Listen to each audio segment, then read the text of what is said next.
Viaje a ninguna parte, con Antonio Elegido.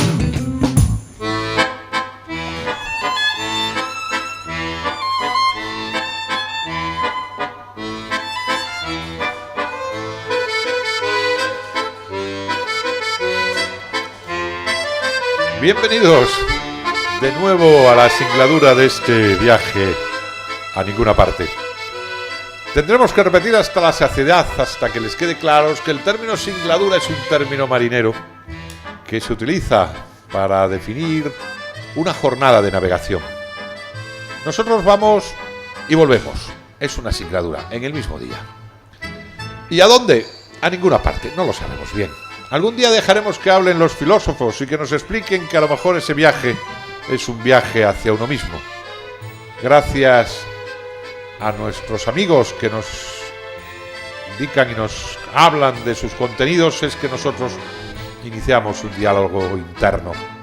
Pero no es momento de filosofía, sino de saludos. Hemos vuelto del parón estival. Ya se ve que venimos más filosóficos, ¿verdad? Teníamos ganas de hablar, no hemos hablado y entonces ahora la divagación se hace dueña de nuestra mente. Gracias a las personas que habéis acudido aquí, a María Molina 25, donde grabamos el viaje a ninguna parte, a Warhouse. Creíamos que os olvidaríais. Nosotros os llevamos en el alma y vosotros habéis respondido viniendo aquí, a este maravilloso local. Saludamos entonces a los que nos acompañáis, a los que llegáis de vuestros lugares de trabajo, de vuestros lugares donde vivís para acompañarnos en este viaje a ninguna parte. Así que vamos a ponerle música y poco a poco nos vamos adentrando en esta hermosa singladura.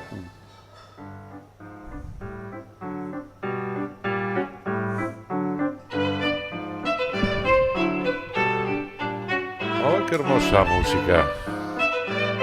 Saludos a nuestros cámaras, a nuestro equipo técnico. Samuel, bienvenido. Espero que esas vacaciones hayan sido fructíferas. Pau, nuestro jefe técnico. César. Sin él no nos oirían y esto sería terrible. Porque puede que no nos vean y no pasaría nada, pero que no nos oigan. Si se calla el cantor, muere la vida. Joaquín, que no me olvidaba de ti. Ahí detrás de la cámara. Y cómo no, nuestra regidora. La dueña del plató cuando se graba este programa, Claudia Merck. Gracias, Claudia. Gracias, equipo, por estar ahí.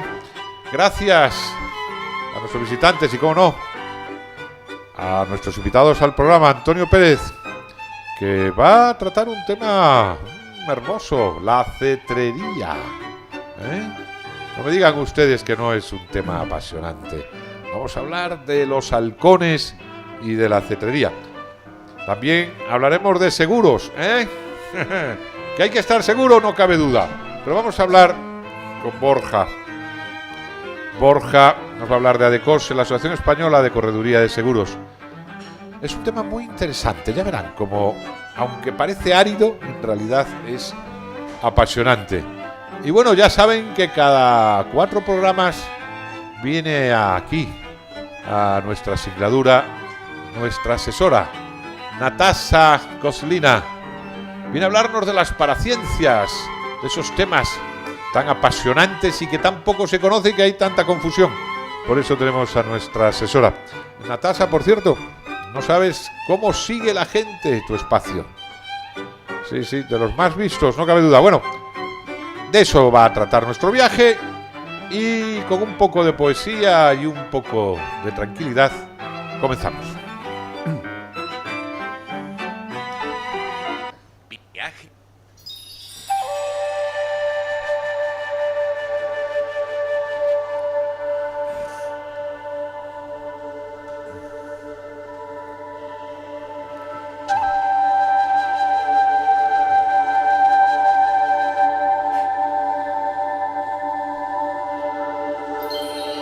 Retomamos la poesía, en este caso de la mano de un poeta de la generación del 27, Rafael Alberti. Y a la hora de seleccionar algunos de sus poemas, me vinieron a la mente dos de ellos que fueron muy, diríamos ahora, visionados, que es el término que se aplica cuando, aunque sea oído, se visionó, se ve, se oye y es todo lo mismo. Visionados en la época, me refiero en los 70, ya verán cómo la reconocen. Les pusieron música y nosotros hoy recordamos de nuevo la palabra. Se equivocó la paloma, se equivocaba. Por ir al norte, fue al sur.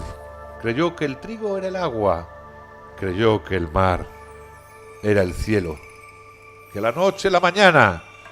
Que las estrellas, rocío, que la calor, la nevada. Que tu falda era tu blusa. Que tu corazón, su casa. Ella se durmió en la orilla. Tú, en la cumbre de una rama.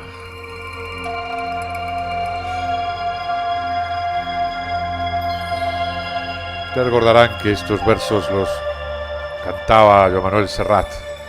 Claro, él le daba una música, yo le doy la palabra.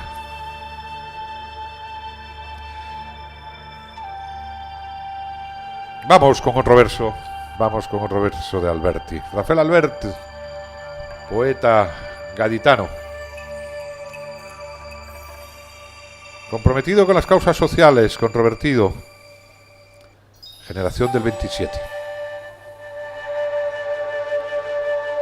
Esta poesía se utilizó un poco como un himno en los últimos años del franquismo, los primeros años de la democracia. La cantaba Louis Jacques en el famoso concierto que dio en la Sala Olimpia en París y que luego todos los estudiantes en todas las universidades cantábamos una y otra vez. Hoy no va la música, va la palabra.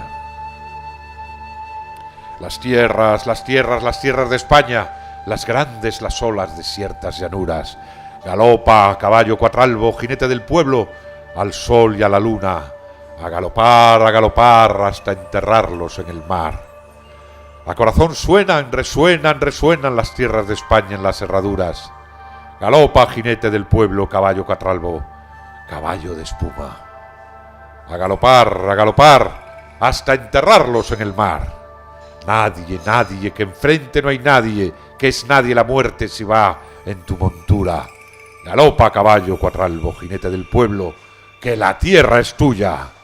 A galopar hasta enterrarlos en el mar.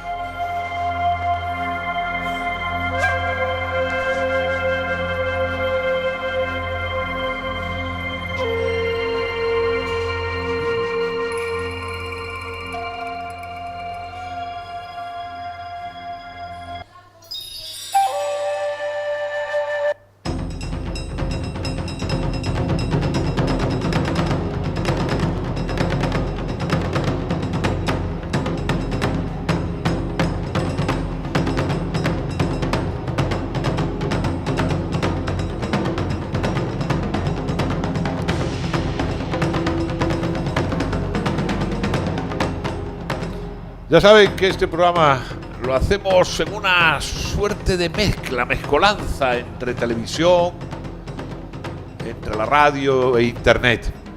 Queremos traer lo mejor de los tres vehículos. Hay personas que nos critican, oye, que se ha visto al jefe técnico, que se ha visto al responsable, que se ha visto las cámaras. Pero alma de cántaro, como diría aquel otro. Si nos gusta que se vea. Decía Brecht que Julio César conquistó la Galia y se preguntaba a sí mismo, ¿pero iba él solo? ¿Ni siquiera llevaba cocinero? Nosotros somos un equipo y nos gusta que salga el equipo. No somos preciosistas.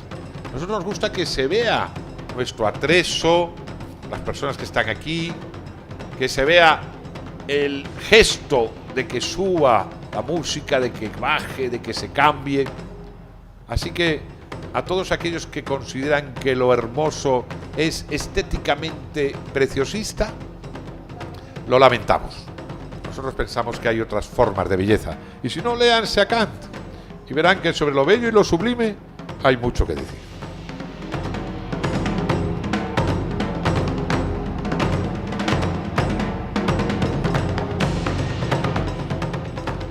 Don Antonio Pérez, bienvenido a este programa. Hola a todos, buenas tardes. Le pediría que se acercara un poco al micrófono, un poco, ¿no? Sí. Por eso de que el sonido en este programa es importante, pero póngase cómodo también. Gracias por venir. Es usted biólogo y además también veterinario. Veterinario y halconero. Y halconero. Qué bien suena. O sea, yo, la verdad, solo te tengo a ti, y permite que te tutee, como halconero. Pues tengo muchos amigos que son informáticos, panaderos, borrachos, pero halconero, uno. Sí. Es una cosa minoritaria. Una cosa minoritaria, halconero. Además que tiene una poesía y una mística detrás espectacular, ¿no? Sí, es una cosa apasionante. Es la halconería, la cetrería, es el arte de querer, cuidar y cazar con los halcones. Cazar con los halcones. Qué hermoso, ¿no? ¿De dónde viene esta tradición, Antonio? Tiene unos orígenes muy antiguos. Parece que los kirguises son los primeros que empiezan a utilizar rapaces. ¿Ah, sí?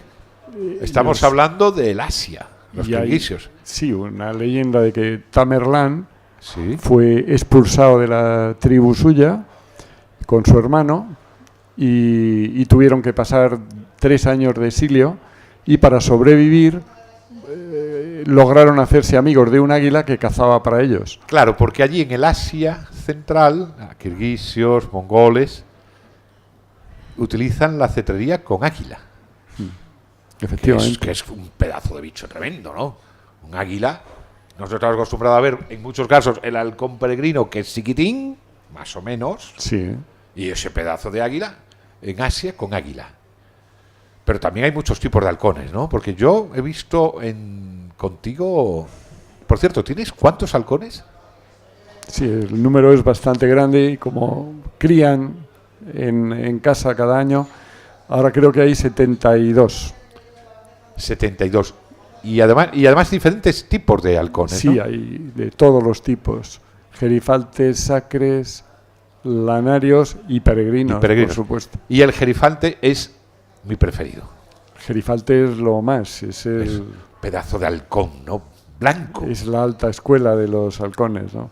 Es un halcón blanco que tiene ya una gran belleza, es el más grande, el más dispuesto, es una cosa muy... Es como el muy aristócrata importante. de los halcones, ¿verdad? El gerifalte. Pues sí, es impresionante porque el gerifalte, cuando le ve a alguien que no entiende de halcones, Yo, por ejemplo. sí, pero notas que es diferente. Sí, tiene una majestuosidad. Yo recuerdo siempre que le regalamos en la boda del actual rey, cuando era príncipe, un halcón, la Sociedad de Halconeros, y era un gerifalte blanco que había criado yo y yo le llevaba en la mano. Estábamos toda la Sociedad de Halconeros, había allí 40 halconeros con un sacre, con un lanario, con un peregrino. Diferentes halcones. Sí.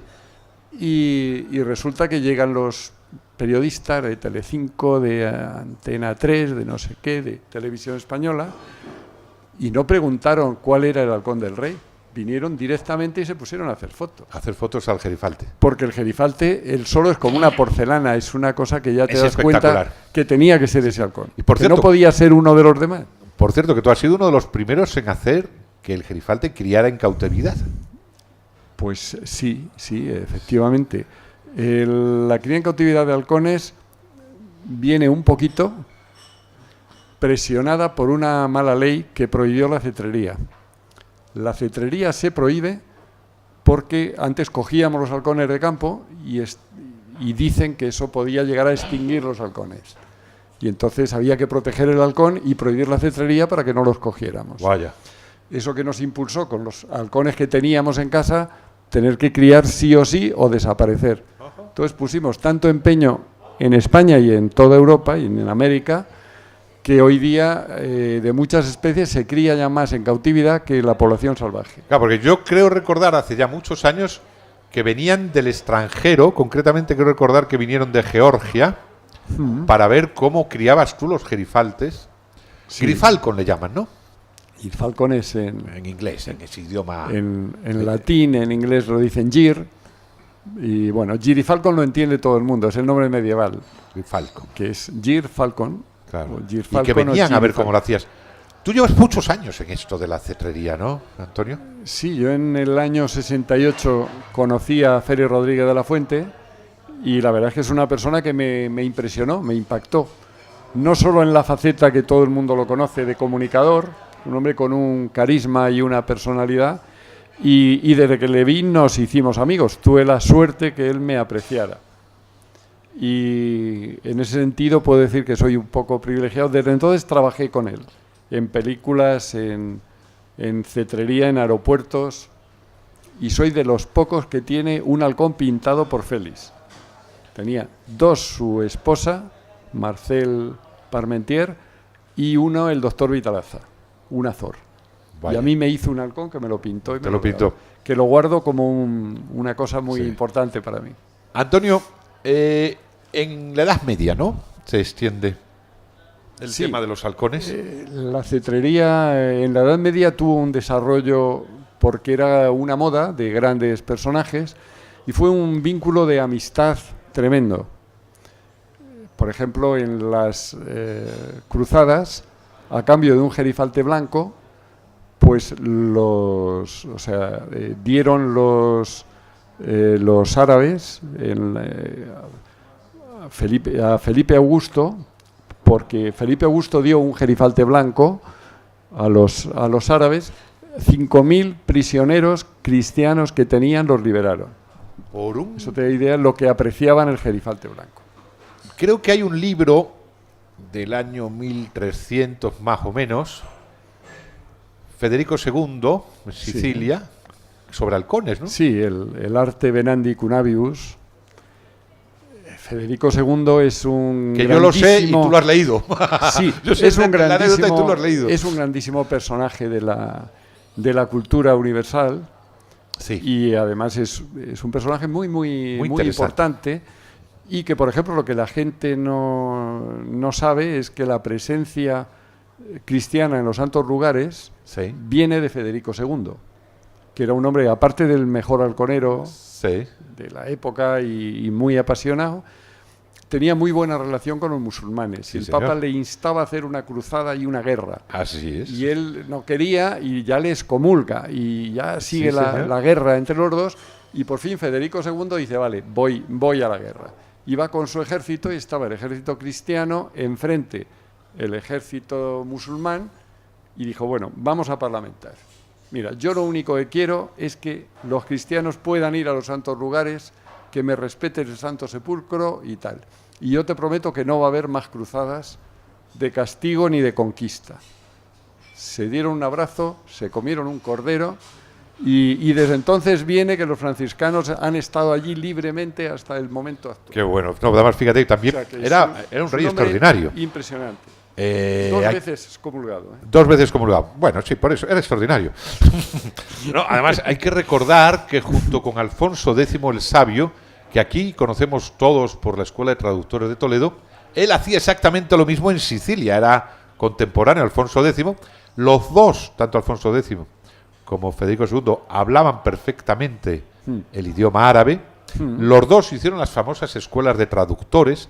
Los grandes libros que se van a traducir y van a servir después para el Renacimiento, se lo debemos muchísimo a Alfonso X el Sabio en Toledo y a Federico II en Palermo, en Sicilia. Sí, Y sabía de cetrería muchísimo. Bueno, y no tenemos mucho tiempo, estos son pinceladas así rápidas. Dejémosle porque Rápidamente me voy a hoy. Me voy a hoy. Los halcones hoy se están utilizando, Antonio. Tú tienes una empresa de halcones. Sí, efectivamente. ¿Y para qué se la utilizan los cetrería, halcones? que era un deporte, quizá un medio de vida en la época de Tamerlán y esto, pero luego ya ha sido, en la Edad Media era claramente un deporte. llega hasta nuestros días y se descubre, Félix Rodríguez de la Fuente lo implanta por primera vez aquí en el año 68 en Torrejón de Ardoz, la utilidad que pueden tener los halcones para salvar vidas humanas, para evitar choques de aves con halcones. Aves con aviones. Es decir, en los aeropuertos se han convertido en un foco muy principal de residencia de aves. Los aviones no les molestan nada.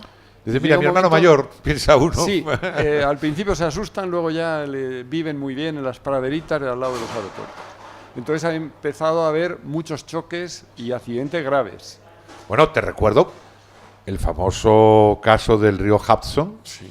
Hace poco eran unas aves. Sí, sí. Y gracias a la pericia del piloto, recordemos que se ha hecho una película que logró amerizar en el río Hudson, en Nueva York. Fue por aves que se metieron en el avión. Exacto. Es un peligro. ¿Y ahí entonces, qué ahora, pasa? Prácticamente todos los aeropuertos del mundo tienen un servicio de control de aves o de fauna que lo que hace es minimizar la problemática de los animales que puedan chocar con aviones, aves principalmente, claro. Y el sistema mejor, más eficaz, incluso más moderno, con todo lo antiguo que sea, es la cetrería.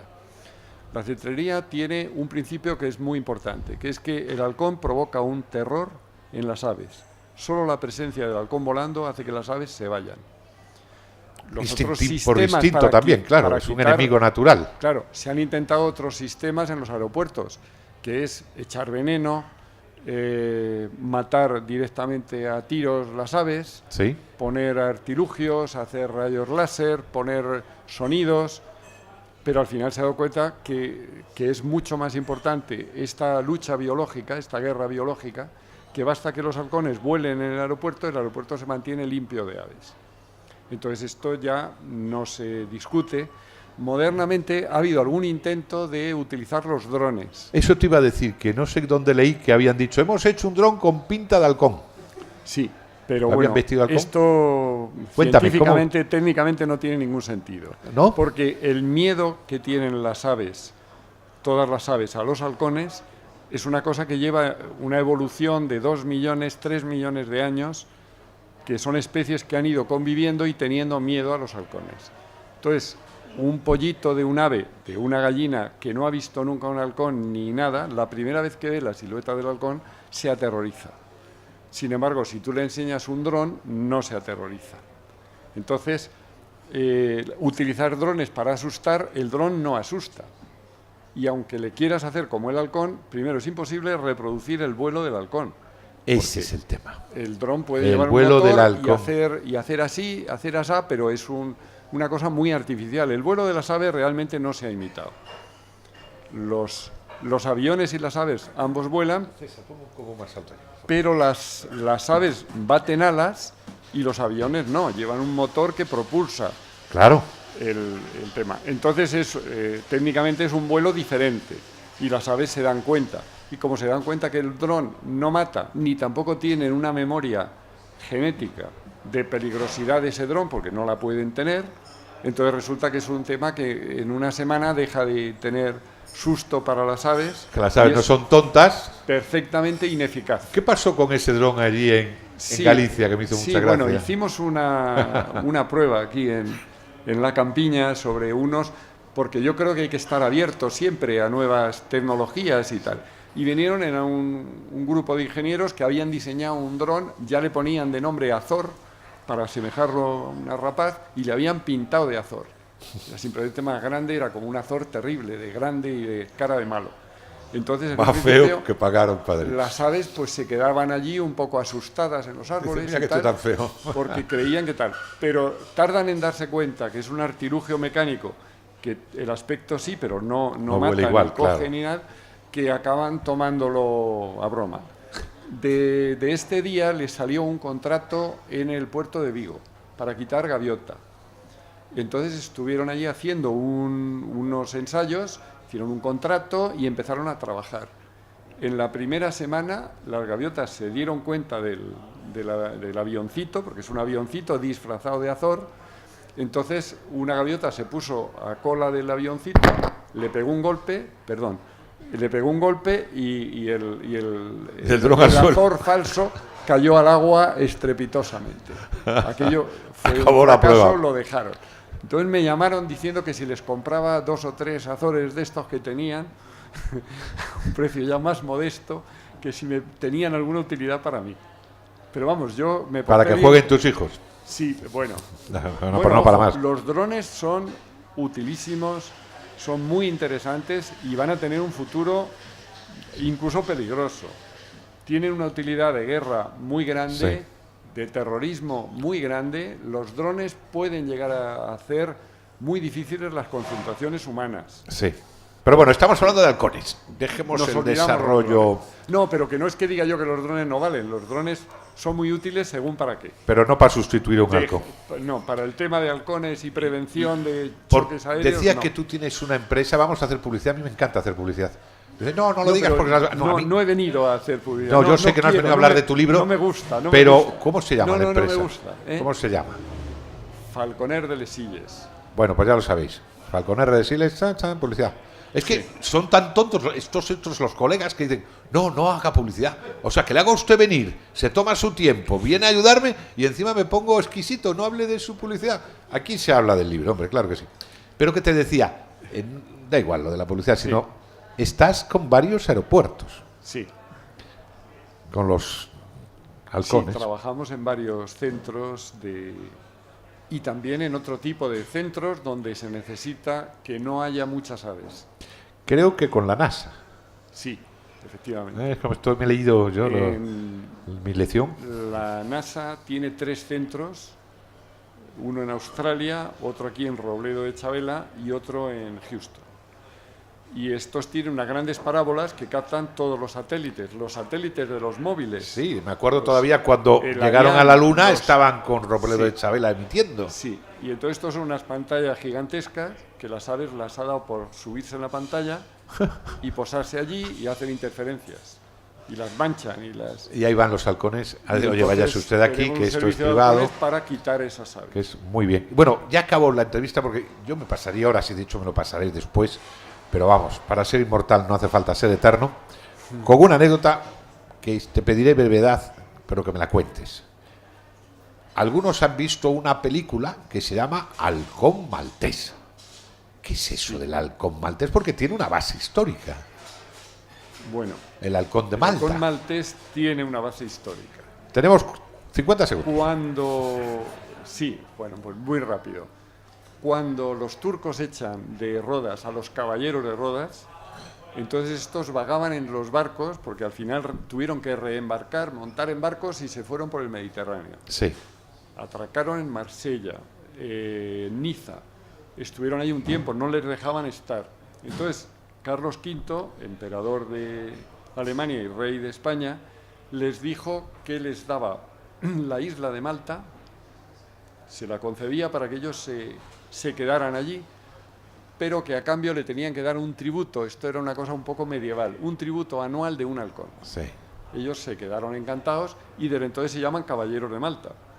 Los caballeros de Malta, que son los de la Rodas, famosa orden hospitalaria que orden- junto con los templarios Sí, Eran era las dos una grandes las órdenes de Jerusalén. caballería. Se instalaron en Malta y han estado allí hasta Napoleón, hasta Napoleón, así que es. les desaloja. Y ahora la orden de Malta anda por ahí, pero ya no tiene la isla Sí, de sí, Malta. bueno, de hecho sí. Entonces, mientras estuvieron allí en Malta, daban al rey de España, porque continuó después de Carlos V, cada año el tributo de un halcón. Un halcón, el halcón maltés. El Muy bien. halcón maltés. La película del halcón maltés no tiene muchísimo encaje. Lo que pasa es que era periodístico lo del halcón maltés. El halcón maltés fue el halcón que los caballeros de Malta Daban a Carlos V. la Y monarquía hacían una española. entrega muy protocolaria y tal.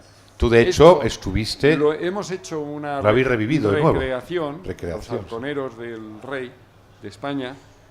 Fuimos a Malta, que lo preparó un poco la embajadora española en Malta, y el presidente de Malta lo acogió muy bien, y entonces hicimos la misma ceremonia de entrega del halcón Sí, sí, porque yo te he visto de en una Malta al foto. rey de España. Te he visto en una foto, en esa ceremonia Nos preciosa. vestimos de época, Claro. y en Malta lo acogieron muy bien. Les pareció una idea muy bonita, Qué bien. y bueno, hicimos allí Bueno, Muchas gracias. Como has visto, te he exprimido bien, ¿eh? Sí. Te he estado ahí cogiendo temas. Habría más temas que hablar. Sí. Te pido disculpas porque me aproveche de tu amistad, pero creo que por lo menos para nuestros oyentes, nuestros telespectadores, el acercarse en esta crónica de urgencia, como dicen ahora que se llama, al tema de los halcones, les habrá sabido a poco. Y de eso se trata. Ahí está el tema, profundicen. Y gracias a ti, Antonio Pérez, por atraernos el tema de la cetrería y los halcones. Otro día, si Gracias a tienes vosotros. la amabilidad de decirme que sí, ahora que ya sabes cómo es la trampa, a lo mejor me dices Sí. que no, pero si me dices que sí, si te parece, hablamos en otra ocasión sobre las formas de cómo se va criando al halcón, cómo se le enseña, porque nos hemos dejado muchos temas en el Encantado. tintero. Cuando queráis me invitáis de nuevo. Muchas gracias. Muy bien. Vamos por ahí. No te muevas.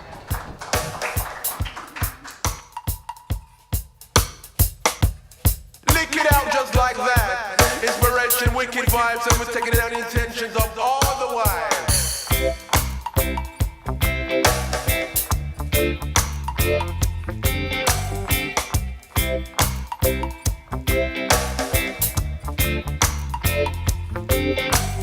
Bueno.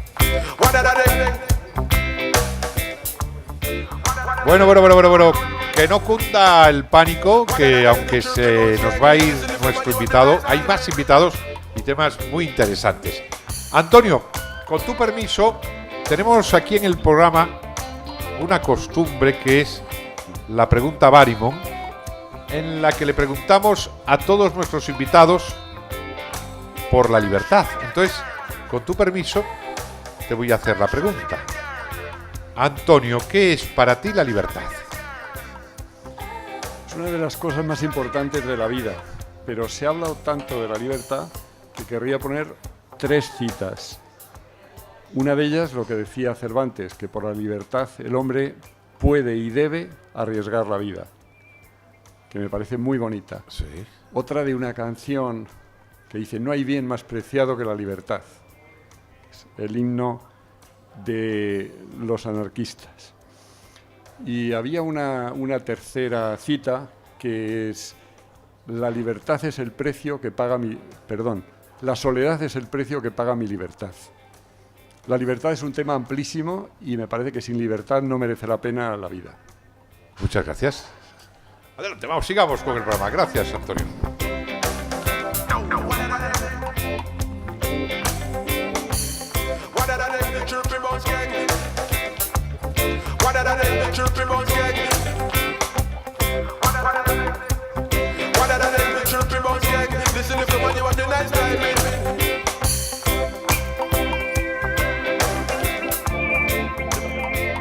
Y seguimos con este viaje a ninguna parte. No dirán que el tema no era apasionante, ¿eh?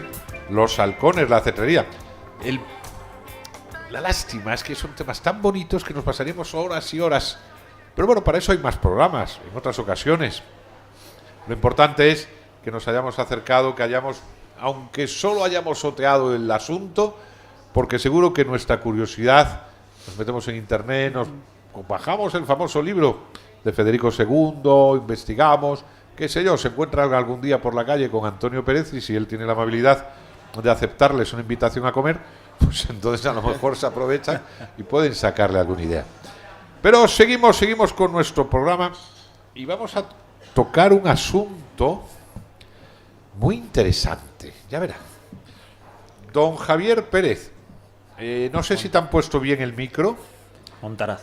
Bien, Don bien. Javier Se oye, ¿no? Montaraz, director general de Barimon, que es una empresa corredoría de seguros. A ver, que le pongan bien ese micrófono, por favor. Que es... Sí, A ver, se escucha, ¿no, Antonio? ¿Se escucha? Sí, pero es que te van a... A ver, que él me mire y el micrófono esté para que pueda mirarme, no para que se rompa la espalda. Me giro yo. Bueno, ya saben ustedes que nuestro programa es así, a veces maravilloso y otras patético. Don Javier, Yo estoy cómodo, ¿eh? ahora usted Gracias, está Pablo. cómodo. Sí. Vamos a ver, le veo acompañado. Muy bien acompañado, sí. Bien, cuénteme.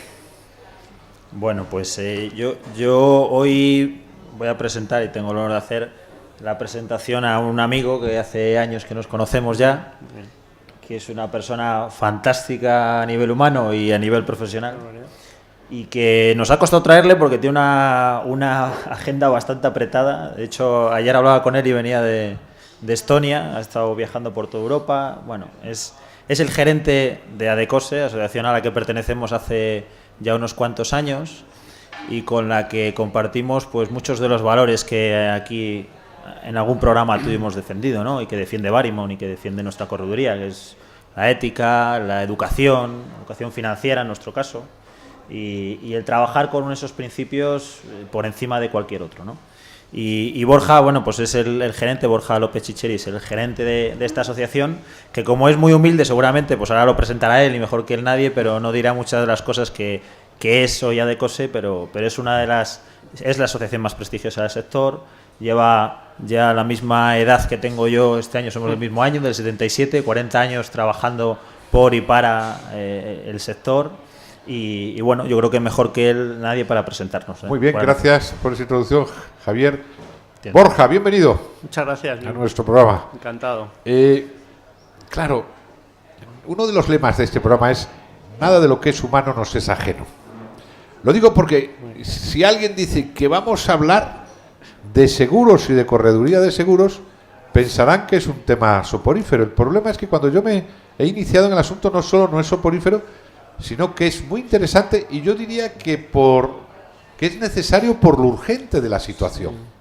Porque estamos viviendo un tema muy serio en este país con el tema financiero. Por eso nosotros hemos acudido a Barrymore para que nos vaya dando un poco de inteligencia en el tema financiero, porque reconocemos que no teníamos ni idea. Entonces, cuéntame, ADECOSE, ¿qué significa? ¿Es la asociación? Sí, eso es. Asociación Española de Corredurías de Seguros, ¿no? Bueno, por cierto, gracias por venir. Muchas gracias a vosotros, Antonio, y por supuesto a Fíjate, Javier también. Me he metido en vuestra página web y diciendo, vamos a ver, esto puede ser o un tostón o un tostón. Vamos a ver lo que es. Entonces lo miro y veo 4 palabras que me han encantado. Te pediría que me ayudaras al respecto. A ver si podemos. Pone Asociación Española de Correduría de Seguros. Primero, antes de nada, ¿qué es una correduría de seguros? Así, vamos a empezar a entendernos. Pues sí, la verdad es que cuesta muchas veces hablar de seguros, como tú bien decías, que no parezca un tostón, ¿no? Esa es en una de las películas de Woody Allen, él mismo comenta, ¿no? Eso de, hay una cosa peor que la muerte, es pasar una tarde con tu agente de seguros, ¿no? Porque la verdad es que esto tiene... Pero bueno, también es verdad que, ya que habéis estado muy cinematográficos antes con El halcón maltés, una película de John Huston que inaugura un poco el cine negro, es el comienzo. El seguro también ha tenido, no solo en la literatura, pero en el cine grandísimos, ha sido motivo de grandísimas películas, ¿no? Ahí están las de Billy Wilder, de Double Indemnity, ¿no? Está con Fred McMurray y Barbara Stanwyck, que era Perdición, me parece, o Obsesión, de Luchino Visconti. Es decir, tienes grandísimas películas donde el seguro, siempre hay el que va a matar a alguien para cobrar el seguro, ¿no? O el propio agente de seguros, en este caso Fred McMurray en la película de Billy Wilder. Pero bueno, ya aparte de esto, es cierto que cuesta transmitir mucho, ¿no? Lo que se hace, pero el seguro es, al fin y al cabo, es un mal necesario, ¿no? Está ahí y forma parte de nuestra vida, queramos o no. Entonces, la labor de las corredurías de seguros, en el caso de la asociación, es intentar, en la línea de lo que decía antes Javier, acercar este mundo a la gente a través de la educación financiera o a través, por supuesto, de sus necesidades. Es decir, necesitas seguros, estate sobre todo muy bien asesorado a través de empresas independientes que te pueden dar justamente ese asesoramiento para que al final, si tienes algún día un problema llamado siniestro, que es lo que nunca quieres tener, puedas recurrir a ellos y salvar de alguna manera la mala situación en la que te puedes encontrar, ¿no? Perfecto. De la necesidad del seguro, yo creo que hoy ya, y tal como están los tiempos, antes las cosas eran eternas y duraban toda la vida. Ahora, como dice muy bien Sabina, duran lo que dura un corto invierno, o sea, no dura casi nada. Antes tenías trabajo y no lo tienes, antes tenías pensiones, no las tienes, y ahí estamos. Entonces la seguridad, de eso nuestro amigo Javier nos lo va explicando muy bien en otros programas. Pero me vas a diferenciar entre lo que es una agencia de seguros y lo que es una correduría de seguros. De acuerdo. Bueno, lo que hablábamos antes, ¿no? El agente de seguros es lo que normalmente nosotros tenemos siempre en la cabeza a través de las películas, la literatura, eso lógicamente está razonablemente desfasado, ¿no? El que va con su maletín, el agente de seguros tiene la diferencia con la correduría que es afecto a la compañía de seguros. Es decir, un agente de seguros que trabaja para una compañía de seguros solo te ofrecerá productos de esa compañía de seguros. Sí. La correduría, el valor, digamos, que tiene es que es independiente, con lo que te debe de ofrecer el mejor producto de cualquier compañía. De cualquier agencia. De cualquier aseguradora. De cualquier agencia de seguros. Compañía aseguradora. Compañía de seguros. Eso, entonces vosotros sois una asociación española de los agentes de las corredurías de seguros, que son los que te van a ofrecer lo mejor para el cliente dependiendo de su necesidad. Eso es. ¿Ves? Sin estar vinculado a una compañía de seguros. Ahí ya nos Es todo vamos el enterando. mercado. Fíjate, algo que parecía chino ya no es chino. Interesante. O sea, que el agente de seguros es como el amigo. Perdón, el agente de la correduría de seguros es como el amigo que te va a ofrecer y te va a decir, mira, en este momento Eso es. es como el rastreator, vamos, del seguro. Bueno, el rastreador en realidad, nosotros ya somos comparadores de por sí, porque a Por nosotros eso. lo que nos interesa es que el cliente Por eso, tenga el por mejor seguro al mejor Por precio, eso digo. en mejores condiciones. El rastreador Entonces, del seguro es la correduría de seguros. Y ahora que sabemos bien lo que visto, bien es visto. que le ofrecéis al cliente, dice, mira, yo tengo esta necesidad, pues mira, creemos que tal compañía te ofrece estas características, otras. Eso Es un poco el amigo que te va a asesorar. Eso es. Que por cierto, investigando el tema, el que tengas correduría de seguros no quiere decir que te vaya a costar más. En absoluto. Al contrario, como tú bien decías antes, la correduría de seguros se convierte en un comparador. Lo que le interesa es que tú como cliente, tanto el particular como la empresa a la que aseguras, estés contenta con el mejor producto en mejores condiciones, porque si no tú te irás a la competencia, que ya de por sí es importante en este sector. Claro. Te O vas sea, a la otro correduría de proveedor. seguros, si cobra de alguien, fundamentalmente es de la agencia a la que le va a O llevar. sea, cobra de ti, pero a De través la de la comisión. compañía de seguros. Así es. Pero no te encarece. No te para encarece. nada. Muy Esa interesante. esa es la gran... Y no existe ninguna figura en el sistema financiero que sea así. ¿Ves? Punto positivo. Vamos a ver, Entonces, el cuando tema tienes... Sí, disculpe. es interesante eso. O sea, la correduría de seguros es un poco cuesta más. el que te va a ir ofertando. Si tienes, perdón Antonio, si tienes un siniestro, Sí. lo bueno que tienes es que tú no llamas a la compañía de seguros a un teléfono, no lo quiero decir ni mucho menos para un Bien. teléfono, llamas a la correduría de seguros para que lidie y se pelee con la compañía. Encima es un poco el que te representa. Es como en el sistema penal el abogado, el que está a favor del cliente para intentar conseguir las mejores condiciones y Eso es. resultados. Oye, empieza a ser simpático la imagen del correduría de seguros, ¿eh? Fíjate que con el nombre nos echaba un poco para atrás y ahora me parece que es hasta atractivo.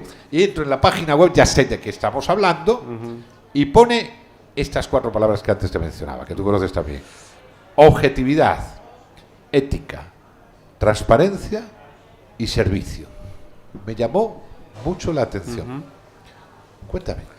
Sí, nosotros acabamos de actualizar nuestro código ético. La asociación tenía un código ético del año 2007 y lo acaba de renovar en estos últimos días.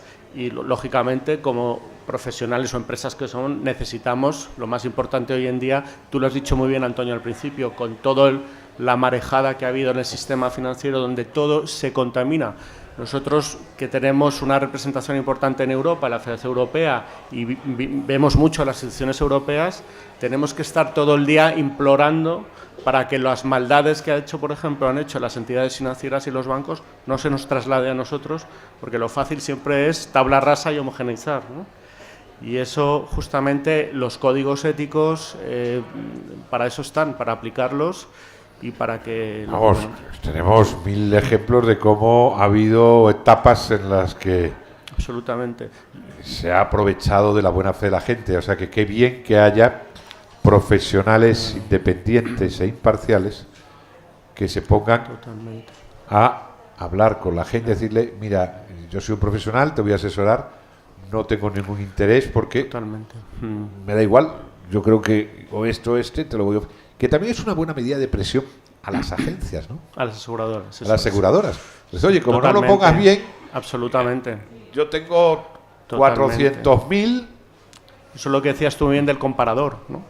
Que te obliga a las aseguradoras a apretarlas, porque si no tienes el resto del mercado. Pero fíjate una cosa muy importante, en estos años de crisis, donde la banca ha hecho lo que ha hecho y ha dejado tirada a la gente, etcétera, el seguro ha estado ahí.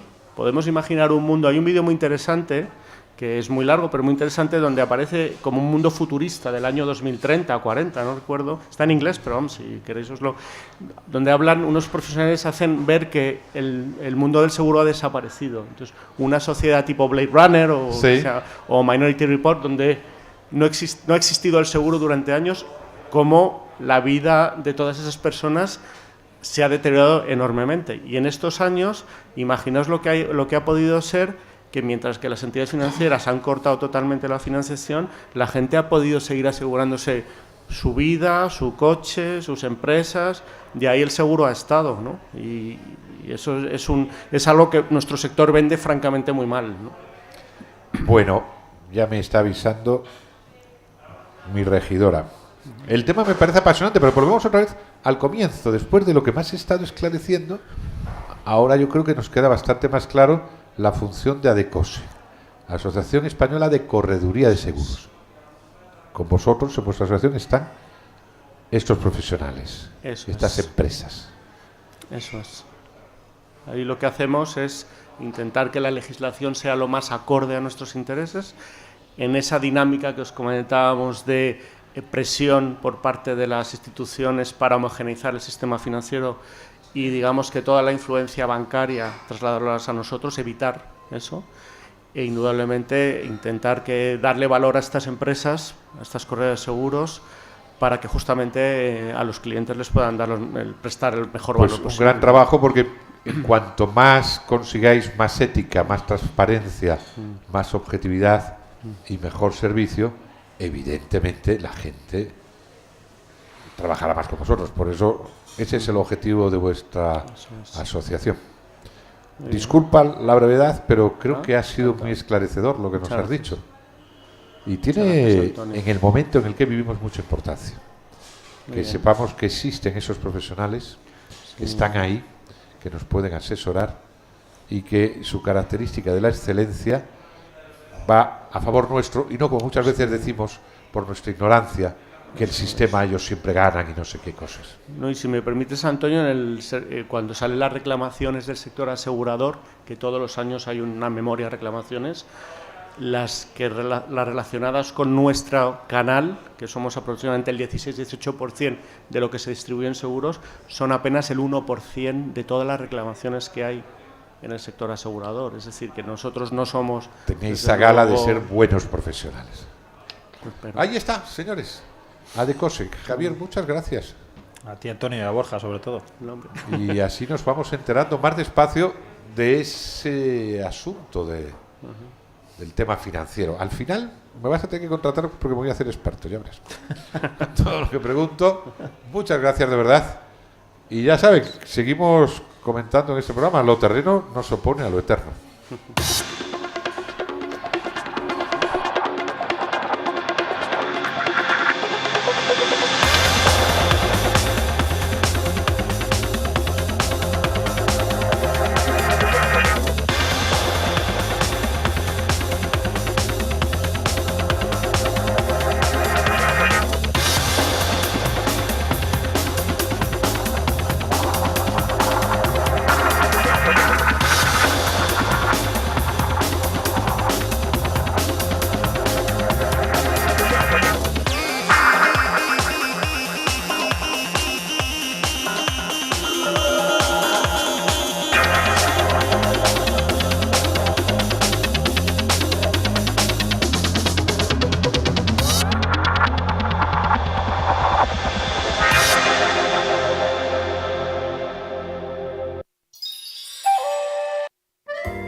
Y este viaje continúa, encontrando nuevas maravillas en las que pararnos y observar. Y nos acercamos a un tema que a mí personalmente me gusta mucho. Natasha Martínez Coslina, bienvenida. Gracias, Antonio. Vuelvo a reiterarte que de tu sección me paran muchísimo por la calle por lo que parece de interesantísima que es. me alegro muchísimo porque además creo que es difícil encontrar buena información sobre todo este tema y que es muy necesaria, como ya hemos hablado en algún café, tranquilamente. Así es un tema confuso, ¿no? El tema este de las paraciencias, la New Age. Qué Sí, raro, ¿no? Es hay difícil. mucha información y mucha desinformación, todo mezclado, ¿no? Un totum revolutum. Exacto. Natasha, en la otra ocasión que tuvimos la suerte de tenerte en el programa, hablábamos de La importancia del sonido. la importancia del sonido. Hoy habíamos quedado emplazados para hablar. Sobre la importancia del movimiento. Pues si te parece, hazme una breve introducción. Me parece además, lo elegí un poco también porque creo que somos una cultura bastante estática, ¿no? Y es necesario entender para qué sirve el movimiento, porque parece que nos ponemos en movimiento solo cuando queremos mantener una estética corporal, cuando tenemos problemas de salud. Pero no sabemos realmente todo lo que nos trabaja el movimiento y qué cosas podemos trabajar con el movimiento, ¿no? Ajá, interesante. ¿Qué sería? Entonces, a ti que te gusta mucho Jung, Sí. Carlos Gustavo. Carlos Gustavo, quería recordar contigo una anécdota sobre su amigo y colaborador. Además, sí empezaron un camino de aprendizaje junto con Freud, ¿no? En la psicología. Hablo de Wilhelm Reich. Wilhelm Reich, claro. Sí, es un poco complicado el nombre, así que Sí, mi tropiezo alemán es siempre. casi nulo. Sí. Entonces, este señor, que era un personaje muy interesante, Sí. Y aportó muchísimo a la cultura occidental, empezó a hablar sobre la importancia de introducir el movimiento, las terapias de movimiento dentro de la psicología. Y Cierto. precisamente hablaba que las emociones, los traumas y simplemente el ritmo de vida determinado pueden condicionarnos físicamente. Y entonces ya nos producen ciertos bloqueos, se acumula el estrés en ciertas partes del cuerpo, las emociones también. Inclusive nos empiezan a modificar, por ejemplo, la respiración. De hecho, el Reich llegó a esa conclusión precisamente en una sesión de terapia que tenía con un paciente. Sí, qué interesante lo que dices. Además me viene a la cabeza el famoso libro que prologan los dos, Wilhelm Reich y Carl Gustav Jung, El secreto de la flor de oro, que era un tratado taoísta del siglo VIII, ¿no? Sí, precisamente porque ellos, al empezar a estudiar tan profundamente todas las tradiciones orientales y de otras civilizaciones, de otros Sí. tiempos de la humanidad, descubrieron que todas esas tradiciones precisamente incluían, le daban mucha importancia al movimiento. Bien, veamos Y- algunas. Y no solamente como, por ejemplo, un trabajo para mantener un estado físico, para influir en el estado físico, sino también para buscar una experiencia emocional, o sea, cuando quieres expresar algo, cuando quieres conectar con ciertas energías. Ahí nos vamos a las formas chamánicas y las danzas chamánicas, que son para alcanzar un estado alterado de conciencia en los que ellos puedan conectar con espíritus, ir a otras realidades. Y que tú conoces muy bien porque has trabajado con diferentes chamanes Sí, precisamente. siberianos y coreanos. ¿no? Coreanos, sí, y luego latinoamericanos también, Y mexicanos. mexicanos. Y utilizan la danza para... Para alcanzar un estado alterado de conciencia, o sea, el movimiento también puede hacer que lleguemos a un estado alterado de conciencia. Y inclusive en las tradiciones africanas, tú que también conoces el candomblé y todas estas tradiciones, Cierto. utilizan el movimiento para llegar a esa experiencia. Cierto, muy bien traído a colación, sí. También podemos hablar, por ejemplo, del sufismo, que también buscan la experiencia espiritual, pero de diferente característica. ¿Quiénes son los sufíes? Los sufíes son la vertiente espiritual del islamismo, pero no lo podemos atar solamente al Islam, porque es una tradición mucho más antigua. Entonces, tiene una raíz, además de conexión, desde el oriente mongol, por poner una geografía, todo el camino de la seda hasta Irak y todos estos países, Turquía. Entonces, cada cultura además le ha agregado un matiz determinado, pero sin embargo hay cosas, prácticas, rituales, ceremonias, como la del baile del giromante, que es una danza precisamente para conectar con, Sí, esta con que da Dios. vueltas, ¿no? Los derviches danzantes. Los derviches danzantes. Los de Rumi, de Konya. Exacto. Es O sea que en precioso esos, con verlo. ese movimiento, ¿me estás diciendo? Ellos con ese movimiento Esas lo que danzas. buscan es una conexión con Dios. Un estado místico que ya no es Claro. necesariamente ese de baja conciencia de los... Claro, y ahí vemos que hay una diferencia, por ejemplo, de búsqueda de otro tipo de estado. No es el mismo Interesante. que el del chamán, es una conexión con Dios. Ya vemos que si en el programa anterior hablábamos cómo a través del sonido también se busca una conexión con Dios, vemos que con el movimiento también se puede Se busca encontrar. esa experiencia mística. Sí, exacto. Qué interesante. Y si Gurdjieff uno- aprendió de ellos también algo así. Gurdjieff, además, entendió que es muy importante equilibrar todo el aspecto mental e intelectual del ser humano también. Entonces, elaboró unas danzas en la que la experiencia es mucho más amplia, porque incluye el funcionamiento de los dos hemisferios, por así decirlo, ¿no? Ahí empiezan los movimientos desbloqueantes de solamente una visión o un funcionamiento cerebral.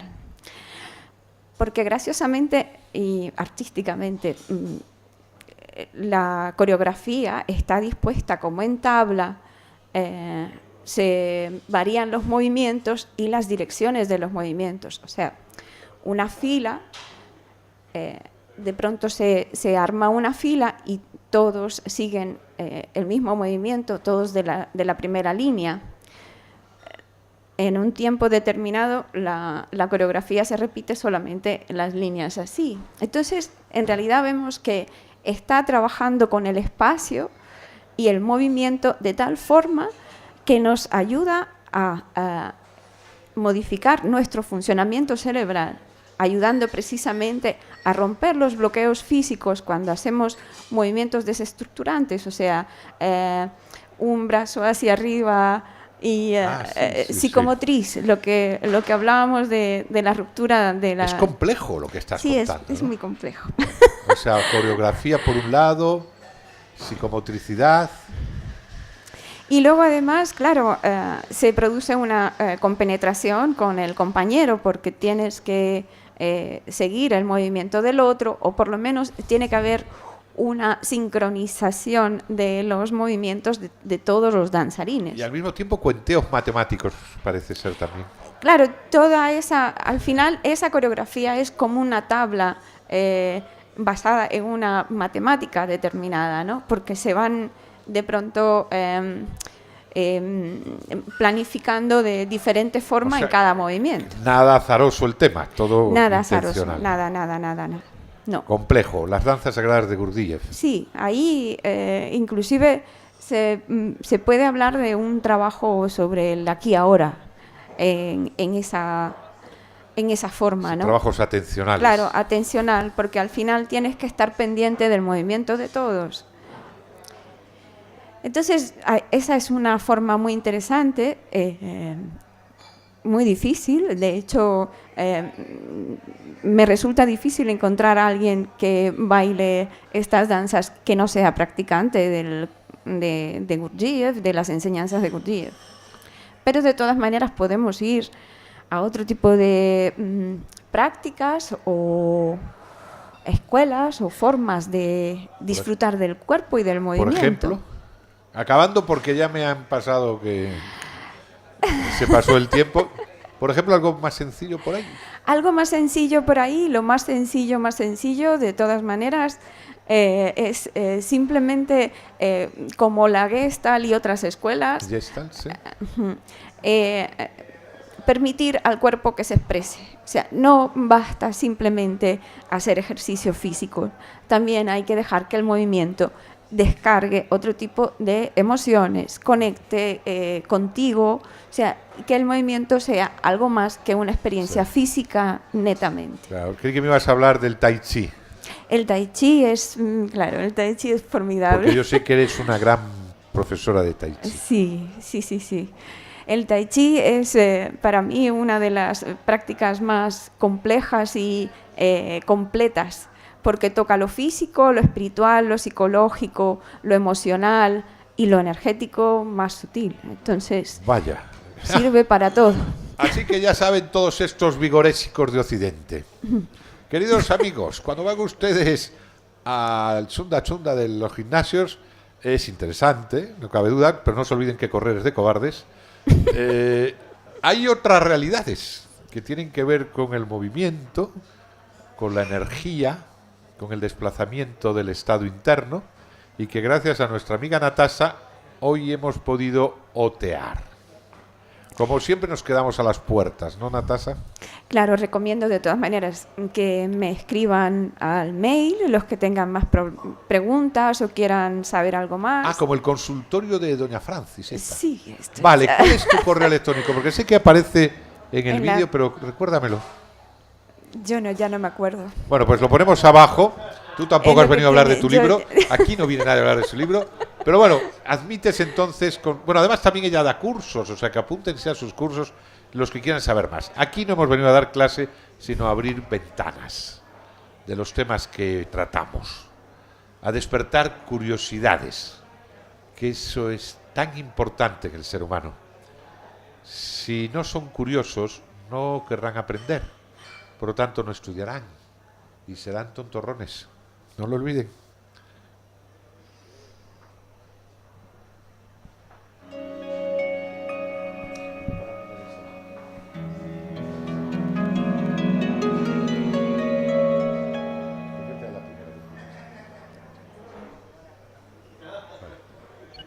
¿Y?